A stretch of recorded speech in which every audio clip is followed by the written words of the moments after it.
So today we have a bunch of news to go through, and our lead story is actually the NPD report. It came out last night, and surprise, surprise, Octopath Traveler was your #1 selling game for the month. And what's notable about any game that comes out on Switch is we're only counting physical sales, whereas on other platforms they are often counting physical and digital. So to top the charts with just physical sales is pretty crazy, and it also was the second month in a row a Nintendo game, a Switch exclusive game at that, has topped the charts, because if you guys remember back in June, the #1 selling game for that month was Mario Tennis Aces. And it's even more impressive when you consider that there were actually stock issues with the physical version in the United States, also in Japan, but NPD is about the North American market, not the Japanese market. Also, what's interesting to note about that is that the Nintendo Switch itself was the #1 selling hardware unit for the month of July, both in terms of total unit sales and total dollar value, which is important since PlayStation 4 Pro and Xbox One X get thrown in with the other PlayStation and Xbox numbers and actually cost significantly more than a Nintendo Switch. So, yes, Switch dominated July. In fact, you want to know how much they dominated July?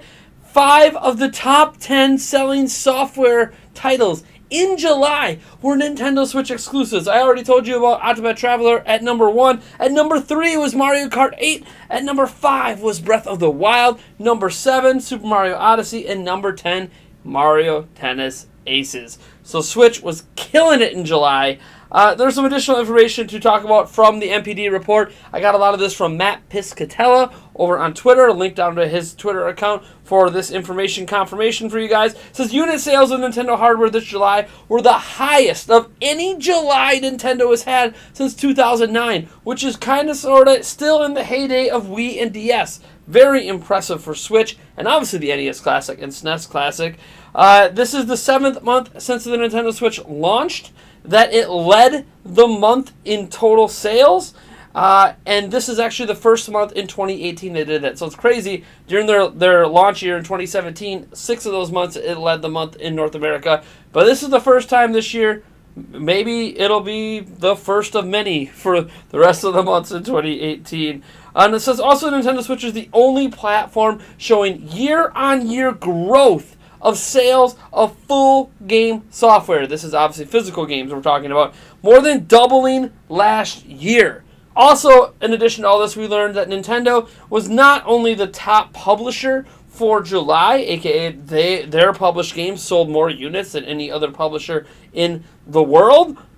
They are the top publisher for all of 2018. We also have a Nindies showcase coming up on August 28th at 9 a.m. Pacific Standard Time. The NES games on Nintendo's online service are going to support voice chat on the Nintendo Online app. So this now makes it 12 games. Yes, 12 games that have confirmed Nintendo Online voice chat support using that application on your phone. The first game we obviously know is Splatoon 2. It's had that for a while. And obviously 10 NES games that are launching with the Nintendo Switch Online service.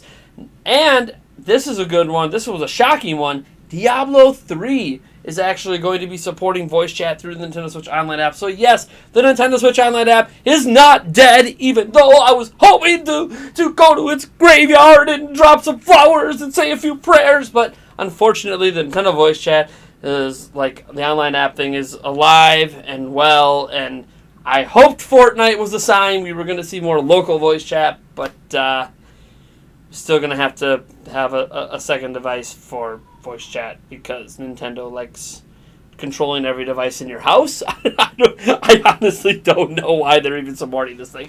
Moving on, a video that has now been taken down that was supposedly by IGN about Starlink Battle for Atlas seemed to feature Peppy. Yes, Peppy from Star Fox, making it so it's not just Fox McCloud in the game, Peppy's in the game as well. I didn't get a chance to see the video or any re-uploads of it. They've been getting copyright striked by Ubisoft and taken down, so we'll have to wait for an official confirmation and announcement, but that should be coming soon, maybe in a potential fall Nintendo Direct. There's actually a fresh 30 minutes of Daemon X Machina available from Nintendo of Europe. They were streaming from Gamescom. I've watched pretty much the entire 30 minutes. I'm still not really more interested in the game than I was before, but it is a brand new exclusive IP by Nintendo coming to Switch next year. It's worth checking out if you're looking for more glorious mech action. Again, it doesn't seem like my kind of game, but you know what? Maybe once I get my hands on it, it's going to be blowing my mind. It definitely looks good. It looks interesting. It's just, I don't know. Something about mech games don't really grab me. It's one reason Xenoblade Chronicles X didn't really pull me in either. Just, I don't know. I haven't been into mech games for a while.